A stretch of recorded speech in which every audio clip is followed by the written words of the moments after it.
태풍 흰남노는 지나갔지만 포항을 비롯해 경주, 제주 지역에 막대한 피해를 남겼습니다. 이번 태풍으로 11명이 사망하고 1명이 실종됐으며 500명이 넘는 이재민이 발생했습니다. 특히 포항 지역의 피해가 극심한데 도시 전체가 물에 잠겼을 뿐만 아니라 국내 최대 규모의 제철소인 포항제철소가 침수되어 가동이 중단되는 사태가 벌어지고 말았습니다. 포항제철소가 전면 가동 중단된 건 공장 건설 이후 49년 만에 처음인데요. 이로 인한 피해액만 1조 7천억 원을 돌파했습니다. 포항제철소의 가동 중단은 철강을 쓰는 대한민국 중공업 분야에 치명적인 타격이 될 것으로 보여 복구에 전력을 다하고 있지만 완전 정상화까지 최소 반년의 시간이 소요될 것으로 보여 대한민국 경제에 끼칠 피해는 더욱 커질 것으로 보이고 있습니다. 이마저도 역대급 태풍으로 보도되었었던 만큼 대비를 철저히 한 덕분에 피해를 줄일 수 있었던 것으로 보이는데요. 흰남노의 진로가 동쪽으로 틀어지지 않았다면 한반도 전체에 막대한 피해를 입혔을 것입니다. 지난 7일 기상청에서는 2023년 태풍위원회에 흰남노의 제명안을 제출할 것이라고 언론을 통해 밝혔습니다. 우리나라에서 태풍 제명안을 제출한 것은 19년 만인데요. 특정 국가에 막대한 피해를 입힌 태풍은 그 이름이 제명 처리되고 다른 이름으로 바뀌게 됩니다. 한국에서는 2002년 루사와 2003년 매미가 제명 처리되어 각각 누리 수리계로 개명되었었고 흰남노가 한국에서 제명 처리된 세 번째 태풍이 될 것으로 보입니다. 기상청 관계자는 그간 태풍 이름 제명안이 반려되거나 반대된 적은 없다. 흰남노를 대체할 이름은 2024년까지 라오스가 제출할 것으로 보인다고 말했습니다.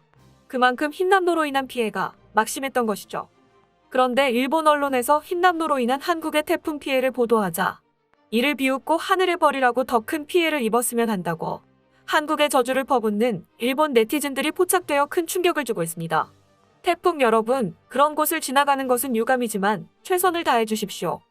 매우 아름다운 전망. 축하합니다. 일본은 쾌청, 한국은 대태풍. 분명 심벌이군요. 오늘 하루 소년 같은 낭만적인 기분으로 즐겁게 보낼 수 있을 것 같습니다. 과반수가 죽으면 알려주세요. 인류애를 공유하고 있는 건지 의심이 갈 정도로 타국의 불행에 기뻐하는 모습을 보여주고 있습니다. 과거 동일본 대지진 당시 한국은 이웃 국가의 비극에 안타까워하며 전국에서 기부금이 모여들어 300억 원에 달하는 막대한 구호금을 일본에 보냈었습니다. 그런데 일본에서는 한국의 지원에 대해 전혀 보도하지 않으면서 한국을 이웃의 불행에 기뻐하는 파렴치한으로 만들어버렸었죠. 그걸로도 모자라 이제는 한국의 재해에 기뻐하는 모습을 보고 있자니 기가 차서 말이 안 나올 지경입니다. 그런데 이번 태풍 피해를 다 수습하기도 전에 동북아시아를 향해 진격하고 있는 또 다른 태풍들이 포착되어 한중일 전체에 비상이 걸렸습니다. 남부 해역에서 흰남노에 이어 발생한 12호, 13호 태풍이 북상하고 있는 것이 포착되었습니다. 12호 태풍인 무이파는 5등급인 흰남노보다는 위력이 약하지만 매우 강력한 태풍으로 분류되는 4등급 태풍으로 9월 8일 오키나와 동남쪽 해상에서 발생해 북서쪽 중국 내륙을 향해 북상하고 있습니다. 중국에 직격하는 경로로 한반도를 스쳐간 흰남노보다 더 막대한 피해를 입힐 것으로 예상되고 있어 중국의 중앙기상대는 태풍 주황색 경보를 내렸습니다.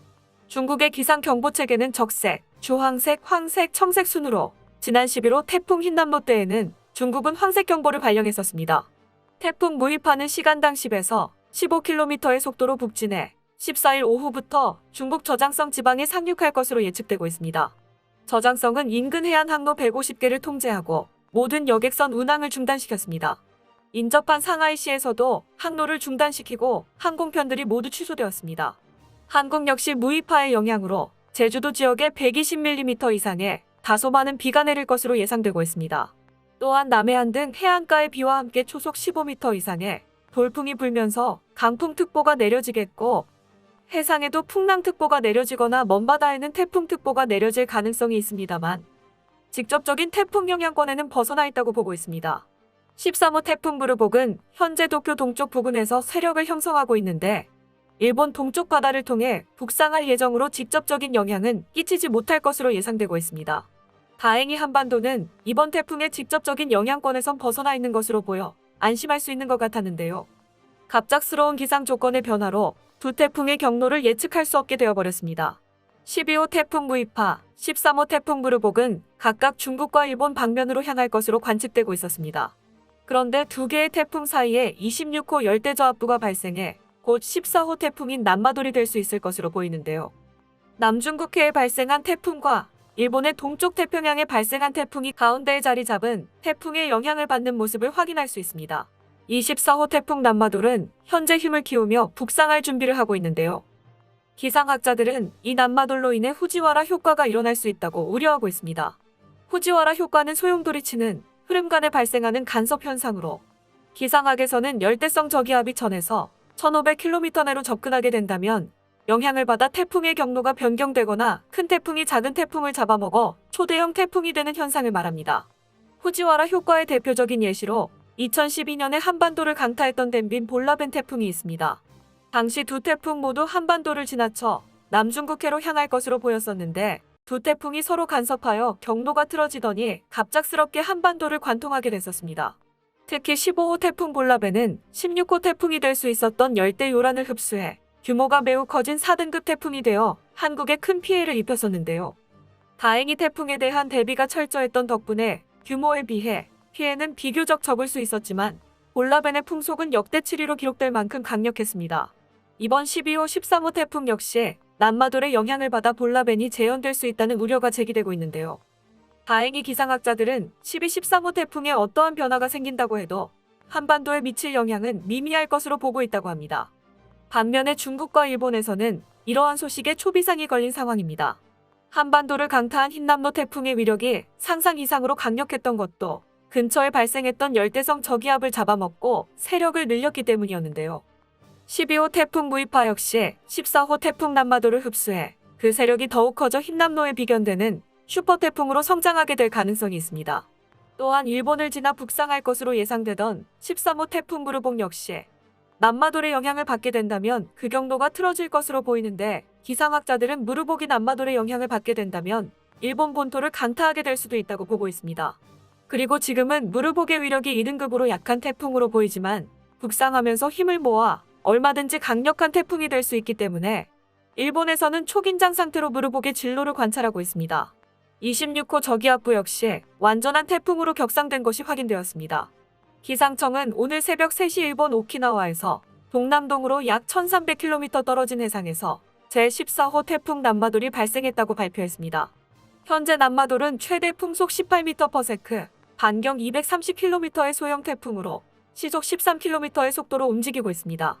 오늘 오후부터 일본을 향해 이동하기 시작해 오는 18일 새벽에는 강 수준의 태풍까지 성장하며 오키나와와 규슈 사이를 관통할 것으로 예측되고 있습니다. 태풍의 기세가 심상치 않아 흰남노에 직격당했던 오키나와 지방에 다시 한번 큰 태풍 피해가 예측되고 있습니다. 19일에는 남마돌이 서귀포에서 280km 떨어진 해상까지 진출하면서 우리나라 역시 태풍의 간접 영향권에 들 것으로 예상되어 태풍에 대한 주의와 대비가 요구되고 있습니다. 기상청은 19일 이후에는 태풍 남마돌이 제주도를 지나 대한해협으로 빠져나가거나 일본 규수에 상륙하게 될 확률이 높다고 보고 있는데요. 아직 흰남노로 인한 피해를 다 수습하지 못한 남해안과 동해안 지역에 태풍으로 인한 상처가 재발할 수 있다고 우려되고 있습니다. 현재 흰남노로 가장 큰 피해를 입은 포항 지역의 피해 복구에 전국에서 도움의 손길이 전달되고 있는데요.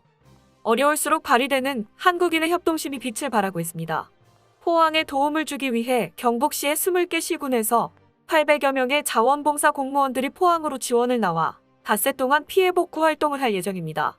가동이 중단되었던 포항제철소 역시 명절에도 불구하고 일시단결하여 복구에 힘쓴 덕분에 용광로 3기 모두가 가동이 재개됐습니다. 또한 일부 제강 공장이 정상 가동되면서 철강 반제품 생산도 시작되었는데요. 완전한 가동까지는 아직 시간이 걸리겠지만 당장 급한 불은 끈 것 같습니다. 이번 포항제철소 복구에는 해병대의 도움도 컸는데요. 흰남노로 인해 포항시가 침수됐었을 때 포항제철소 내부에서 화재가 발생했었습니다. 당시 포항 시내에서 시민들을 구조하고 있던 해병대의 상륙돌격 장갑차 KAAV가 침수된 도로로 진입하지 못하고 있던 소방대원들을 현장으로 실어 나른 덕분에 피해가 확산되지 않고 무사히 화재를 진압할 수 있었는데요. 해병대원들의 활약이 아니었다면 피해 규모가 지금의 갑절에 달했을 것으로 보고 있습니다. 태풍에 맞서는 한국인들의 지혜가 빛난 곳도 있었습니다. 2003년 태풍 매미에 가장 큰 피해를 입었던 마산 지역은 500억 원을 들여 해안가에 차수벽을 설치했습니다. 평소에는 도로처럼 누워있다가 태풍으로 인한 해일이 예상될 때 일어나 높이 2m, 너비 10m의 벽 20개가 세워져 굳건한 방패가 완성됩니다. 덕분에 불어닥친 흰남노에도 큰 피해 없이 무사히 지나가 지자체 침수 피해 예방 모델로 주목받고 있습니다. 지금 이 시간에도 태풍 피해를 복구하기 위해 전국에서 모여든 자원봉사자들이 활약을 펼치고 있습니다. 하루빨리 흰남노로 인한 상처가 치유되고 다가올 남마돌에도 큰 피해 없이 무사히 지나갔으면 하는 바람입니다. 끝까지 시청해주셔서 감사합니다. 도움이 되셨다면 좋아요를, 다른 이야기도 궁금하시면 구독을 눌러주세요.